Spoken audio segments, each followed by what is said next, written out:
사람을 오래 겪어보면 누구나 한 번쯤 이런 생각을 하게 됩니다. 왜 어떤 사람은 아무리 시간이 흘러도 변하지 않을까? 나이가 들수록 우리는 깨닫게 됩니다. 세상에는 노력하면 좋아지는 관계도 있지만 아무리 애써도 결국 나를 지치게 만드는 관계도 있다는 사실입니다. 젊을 때는 참고 이해하며 관계를 이어가는 것이 미덕처럼 느껴집니다. 하지만 인생의 시간이 지나고 나면 또 다른 진실을 마주하게 됩니다. 모든 인연을 끝까지 붙잡고 있을 필요는 없다는 사실입니다. 어떤 관계는 노력으로 깊어지지만 어떤 관계는 거리를 두는 순간 오히려 삶이 편안해지기도 합니다. 오늘은 많은 사람들이 공감하는 인연이 끝나가고 있다는 신호를 보이는 사람의 행동 5가지를 이야기해 보겠습니다. 혹시 이야기를 들으면서 떠오르는 사람이 있다면 그것은 우연이 아닐지도 모릅니다. 1.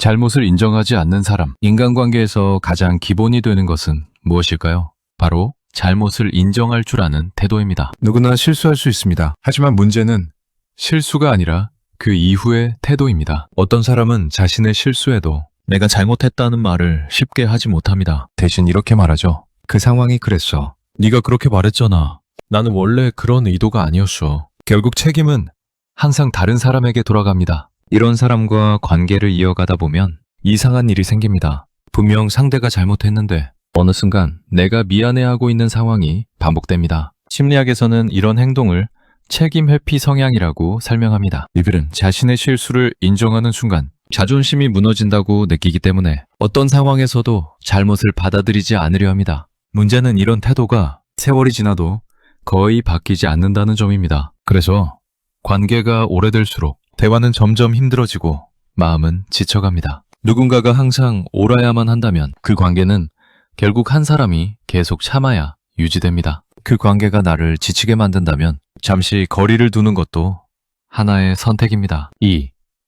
필요할 때만 나타나는 사람. 오랜만에 연락이 왔는데 대화의 끝이 항상 부탁으로 이어지는 사람이 있습니다. 평소에는 연락도 없지만 도움이 필요할 때는 누구보다 반갑게 다가오는 사람입니다. 처음에는 이렇게 생각합니다. 사람이 살다 보면 도움도 받을 수 있지. 그래서 몇 번은 기꺼이 도와줍니다. 하지만 시간이 지나면 패턴이 보이기 시작합니다. 연락의 대부분이 부탁입니다. 도움을 받았을 때는 잠시 고마워하지만 문제가 해결되면 다시 연락이 끊깁니다. 이런 관계는 보통 이익 중심 관계라고 불립니다. 서로의 존재 자체가 중요한 것이 아니라 서로에게 필요한 역할만 남아있는 관계입니다. 물론 모든 부탁이 문제는 아닙니다. 서로로 도움을 주고받는 관계는 자연스러운 일입니다. 하지만 어느 한쪽만 계속 주고 있다면 그 관계는 균형이 무너진 상태일 수 있습니다. 관계는 거래가 아니라 서로를 존중하는 연결이기 때문입니다. 3.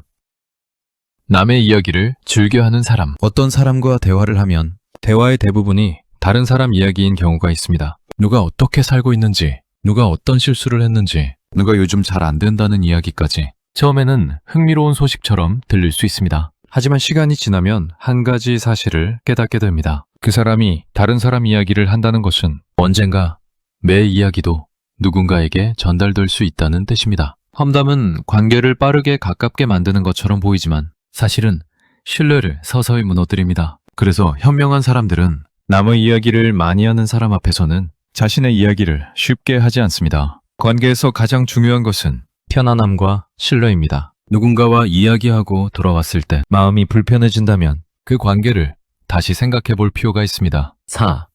항상 부정적인 이야기만 하는 사람. 세상에는 어떤 상황에서도 문제부터 찾는 사람이 있습니다. 좋은 일이 생겨도 먼저 걱정을 이야기합니다. 새로운 계획을 말하면 왜 어려운지부터 설명합니다. 처음에는 현실적인 조언처럼 빌릴 수도 있습니다. 하지만 계속 반복되면 에너지가 소모됩니다. 사람의 감정은 생각보다 쉽게 정형됩니다. 긍정적인 사람과 있으면 마음이 밝아지는 것처럼 지속적으로 부정적인 시선만 접하면 생각도 점점 무거워집니다. 그래서 심리학에서는 주변 사람의 정서가 삶의 만족도에 큰 영향을 준다고 말합니다. 물론 누구나 힘든 이야기를 할 수 있습니다. 하지만 모든 대화가 불만과 걱정으로만 채워진다면 그 관계는 점점 부담이 될 수 있습니다. 5.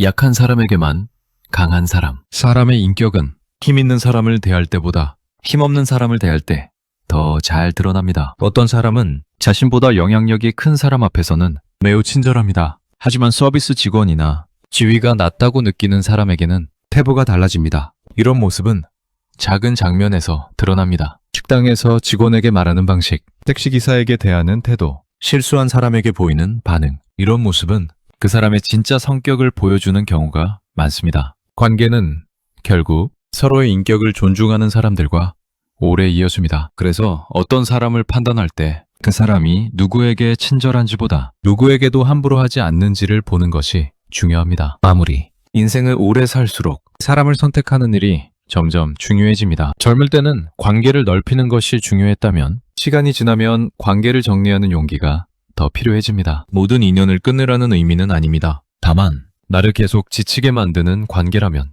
조금 멀어지는 것도 괜찮다는 이야기입니다. 사람과의 거리는 사랑이 없어서가 아니라 서로를 지키기 위해 필요할 때도 있습니다. 남은 시간은 생각보다 빠르게 흐릅니다. 그래서 이제는 나를 존중해주는 사람, 함께 있으면 마음이 편해지는 사람, 서로 웃을 수 있는 사람들과 그 시간을 나누는 것이 더 소중합니다. 혹시 오늘 이야기 속에서 떠오른 사람이 있으셨나요? 그렇다면 그 관계를 어떻게 바라볼지 조용히 한번 생각해 보는 것도 좋겠습니다. 구독과 좋아요는 사랑입니다. 여러분의 행복한 삶을 응원합니다.